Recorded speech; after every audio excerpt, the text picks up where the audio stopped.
Shalom, friends. We're here on International Holocaust Memorial Day with Steve and Liba Brown, whose mother, Mrs. Schechter, is 101 years old, almost 102.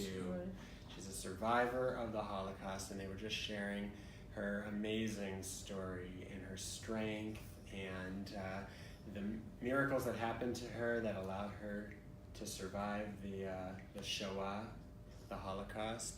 And I was very moved because of so many of the things that you were saying, that we're called by the Torah to never forget what our enemies did to us. And your mother had a very hard life, and she was plagued by those memories even after the Holocaust. But now, at 101 years old, she's forgetting. And so we have to remember her story.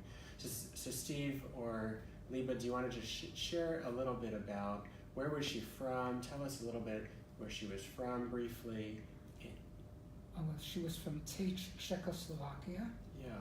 where she spent basically 28 years in her parents' household. She was very, very happy growing up in Tej, and she had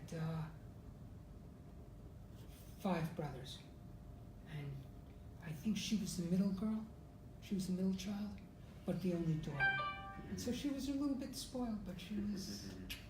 And because she was already in her late 20s, and then when she was taken to Auschwitz. Right, she survived because those women who were basically in her age group were already married and had small children. And those who were married and had small children, the children and the mothers were taken to the gas chambers. And the younger girls who did not have children, and like those of my mother-in-law's age, who were strong and healthy and did not have children, were survived. Right. They were put to work. So she survived the Holocaust. Correct. She moved to California. Right. She got married right afterwards and had 2 children. In DP camp, she met her husband, and she had 1 child in the DP camp. Then she moved to Los Angeles, and she had her 2nd child.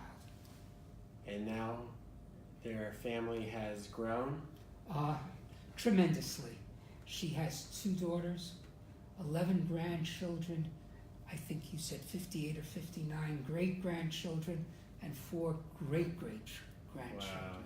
Wow.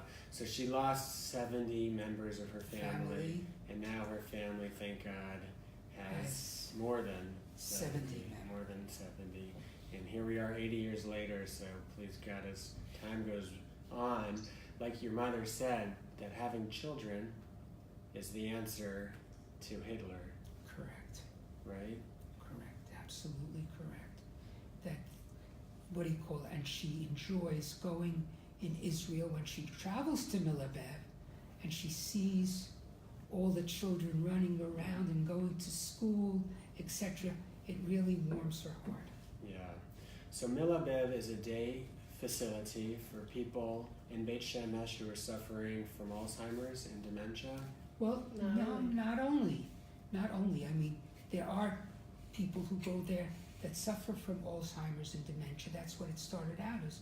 But now they have people who are just older, who can't get around, who can't move, but they're not necessarily suffering from Alzheimer's and dementia.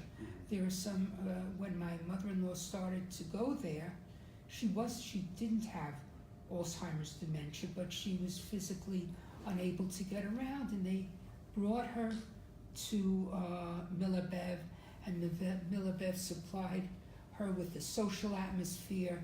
They do music, art,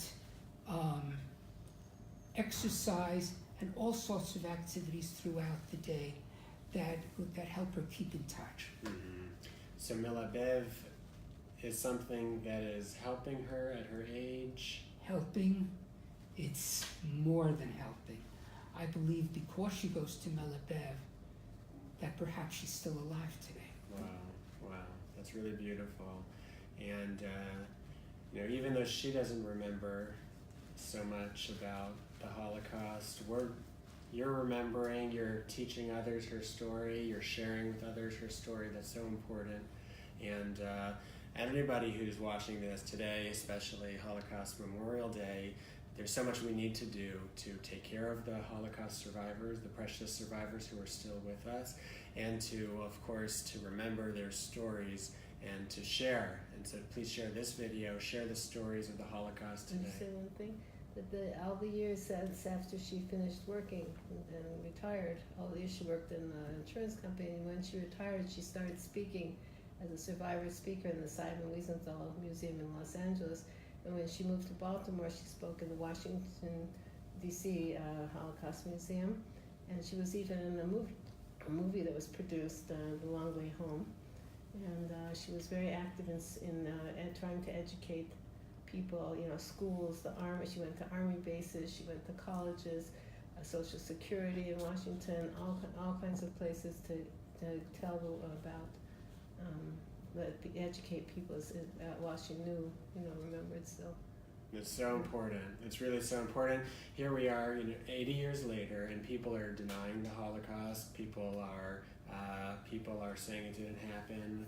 Our enemies today in Israel are saying it didn't happen. And so it's so important to get the truth out, and I'm happy that she did that. And I know that a lot of people are going to hear your story and your mother's story, and they're also going to be sharing that. And so thank you for being with us today. Our pleasure. Thank you.